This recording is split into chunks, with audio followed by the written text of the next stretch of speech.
रजनीश श्रीवास्तव जी जुड़ चुके हैं। रजनीश जी, तो स्वास्थ्य की दृष्टि से कोरोना के लिहाज से 2021 को किस तरह से देखा जाए, कैसे उसका विश्लेषण किया जाए? हालांकि दूसरी लहर भी हमने इस दौरान साल 2021 में देखी, जिसने तमाम देशवासियों को हिला कर रख दिया। वो भयावह मंजर आज भी हमारी आंखों के सामने आ जाता है। 2022 से अब क्या उम्मीदें लगाई जाए, क्योंकि ओमिक्रॉन वेरिएंट तेजी के साथ अब अपनी पैर पसारता हुआ, ये यूं कहा जाए कि तीसरी लहर हमें दिखाई दे रही है सामने से आती हुई। डेफिनेटली 2021 वैसा नहीं रहा जैसे हमारी एक्सपेक्टेशन थी। इस साल के शुरुआत में बहुत सारे लोगों ने अपने नियर एंड डियर वंस को खोया। हेल्थ केयर सिस्टम पे बहुत अचानक से बर्डन आया। बहुत सारे डॉक्टर ने और हेल्थ केयर वर्कर ने, फ्रंट लाइन वर्कर ने अपनी जान गंवाई। और इसके साथ ही हेल्थ, हमारे जो इंफ्रास्ट्रक्चर है उसकी कमियां भी हमें दिखी कि इतने सालों में जो काम नहीं हुआ था बेसिक हेल्थ इंफ्रास्ट्रक्चर सुधारने का, उस दिशा में भी प्रयास होने शुरू हुए। बहुत सारे ऑक्सीजन प्लांट स्टैब्लिश हुए, बहुत सारे नए मेडिकल कॉलेजेस का शुरुआत होनी शुरू हुई। तो एटलीस्ट एक अच्छा साइन ये रहा कि इस दिशा में लोग सोचना शुरू किया और इस दिशा में बातें होनी शुरू हुई कि हमें हेल्थ इंफ्रास्ट्रक्चर अपना अच्छा रखना है। और कहीं ना कहीं ये साल तो काफी गड़बड़ रहा बहुत सारे लोगों के लिए। होप करते हैं कि 2022 अच्छा रहे, पर वो इस पे डिपेंड करता है कि हम इस ओमाइक्रॉन को कितना सीरियसली लेंगे और इसके लिए कितना ज्यादा हम लोग प्रयास करेंगे। कि जैसा हम देख रहे हैं अभी यूएस यूके इन सब जगह तो हालत अच्छे नहीं है। और अभी आज ही मुंबई में जैसे हम लोगों ने देखा कि सडन स्पाइक आया है, अचानक से ओमाइक्रॉन के बहुत सारे केस आ रहे हैं। एक सर्वे सैंपल किया गया है दिल्ली में कुछ लोग जो भी पॉजिटिव आए थे उनको सबको जीनोम सीक्वेंसिंग के लिए भेजा गया। तो 50% सैंपल जो है वो ओमाइक्रॉन के लिए पॉजिटिव आए हैं। ओवरऑल इंडिया भी एस्टिमेट है कि 18% जो केसेस हैं वो ओमाइक्रॉन है जी। तो अभी इतनी जल्दी हम 1-1.5 महीने पहले जो वायरस आया वो इतनी जल्दी फैल रहा है, तो बहुत सडन स्पाइक एक्सपेक्टेड है। ऐसे में सवाल यही है रजनीश श्रीवास्तव जी कि 2021 में दूसरी लहर के जख्म हमारे अभी भी तरोताजा है, तो तीसरी लहर को हम कैसे रोकें? देखिए, हमारे पास रोकने के लिए दो उपाय हैं, जो बेसिक दो वेपन्स हैं। जैसा डॉक्टर रणदीप गुलेरिया जी ने भी कहा, एम्स के डायरेक्टर जी ने, कि जिनके भी वैक्सीनेशन अभी बचे हुए हैं, क्योंकि ऑलमोस्ट 70% लोग ही फुली वैक्सीनेट हो पाए हैं, कई लोगों की सेकंड डोज बची हुई है, वो आगे आके अपने सेकंड डोज जरूर लें। जिन्होंने अभी एक भी डोज नहीं लिया तो अपना नंबर आने पर जरूर डोज लें। वैक्सीनेशन से हिचकिचाहट नहीं करें। बिल्कुल, क्योंकि दो ही ब्रह्मास्त्र इस समय कोरोना से निपटने को लेकर नजर आ रहे हैं। एक है वैक्सीनेशन, दूसरा है प्रिकॉशन। पैनल बना हुआ है, एक बार फिर से पैनल के पास जाते हुए रजनीश श्रीवास्तव जी, आप हेल्थ एक्सपर्ट हैं, आप ही के पास आऊंगी, क्योंकि 2022 का सबसे बड़ा कंसर्न जो है वो है ओमिक्रॉन वेरिएंट। जिस तरह से तेजी के साथ लोगों को संक्रमित कर रहा है, अपनी जद में ले रहा है, वाकई में चिंता बढ़ती हुई।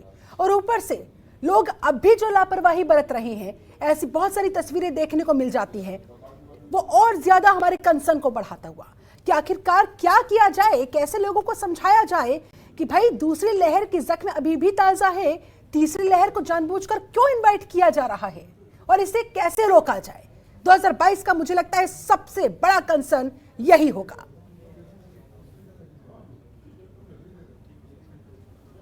समझना होगा एक पॉइंट के बाद कि ओमाइक्रॉन एक बड़ा खतरा है और इससे निपटना इम्पोर्टेंट है।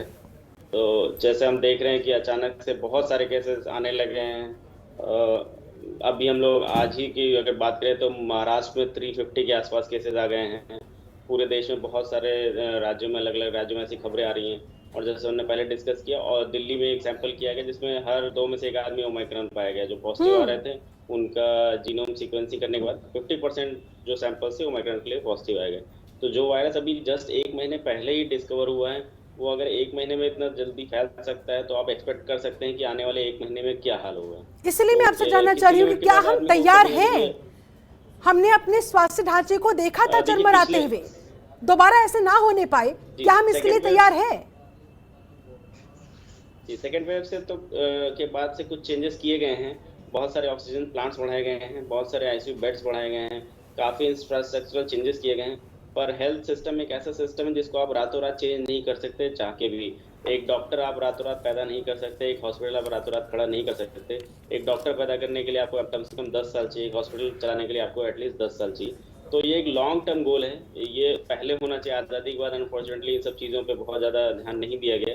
तो एक लॉन्ग टर्म गोल होगा। सेकेंड वेव के बाद से काफ़ी काम हो रहा है, बहुत सारे नए इंफ्रास्ट्रक्चर आईसीयू सेटअप्स किए गए हैं, ऑक्सीजन प्लांट्स बनाए गए हैं। पर इस दिशा में प्रयास चलते रहना चाहिए। ये सरकारों की भी प्रायोरिटी होनी चाहिए और जनता की भी प्रायोरिटी होनी चाहिए, जो कि अनफॉर्चुनेटली अभी तक नहीं रही है। तो बिल्कुल। आने वाले समय में डेफिनेटली स्थिति सुधरेगी। सेकेंड वेव से कुछ बेटर हालात में हम हैं डेफिनेटली, दो वजहों से। एक तो इंफ्रास्ट्रक्चर भी सुधरा है, दूसरी चीज की जैसे हम देख रहे हैं कि ओमाइक्रॉन की वजह से जो एडमिशन रेट है वो लगभग 1/4 है। डेल्टा के कंपैरिजन में जो एडमिशन रिक्वायरमेंट है लगभग 1/4 है, बट जो लोग एडमिट हो रहे हैं उसमें मोर्टेलिटी 2.5% के आसपास है। तो अगर 100 लोग एडमिट होते हैं तो उनमें से लगभग 2.5 लोगों की मोर्टेलिटी होती है। तो ऐसा नहीं है कि मोर्टेलिटी नहीं हो रही, इसको मतलब हल्के में मत लें। उन 2.5% में कौन होगा ये कोई नहीं जानता है। तो आप नहीं, अपने फैमिली में एल्डर्स या बच्चों के लिए ही आपको प्रिकॉशन तो लेना ही पड़ेगा।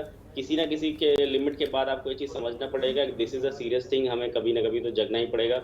और अभी हाई टाइम है, क्योंकि अभी सबसे तेजी से फैल रहा है। अगर इस समय हम इसको कर सके तो शायद इसकी रफ्तार को थोड़ी धीमी कर सके, थोड़ा धीमा किया जा सकेगा। चलिए आपके पास लौटती हूँ, की कमी है। सबसे पहले डॉक्टर रजनीश श्रीवास्तव जी, जाते जाते सर, आज साल 2021 की आखिरी शाम है, क्या कहना चाहेंगे आप कोरोना को लेकर, ओमिक्रॉन को लेकर, साल 2022 की हेल्थ सेक्टर में उन चुनौतियों को लेकर?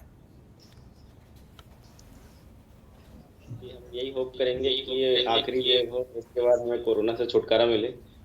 लेकिन रियलिटी ये है कि हमें अभी भी अपने साथ कॉशियस होना होगा। मे भी ये कोरोना लंबे समय तक रहे, और हम जितने जल्दी वैक्सीनेशन कंप्लीट कर सकें 100%, और जितने जल्दी ये माइलस्टोन अचीव कर सकेंगे उतनी जल्दी हम नेक्स्ट वेव्स को आने से रोक सकेंगे।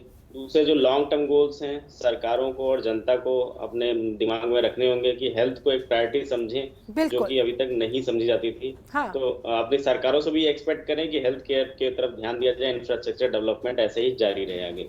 बिल्कुल, घूमना फिरना हो जाएगा, न्यू ईयर सेलिब्रेशन भी आगे जिंदा रहे तभी तो कर पाएंगे। तो ऐसे में पहले जान बचा ली जाए।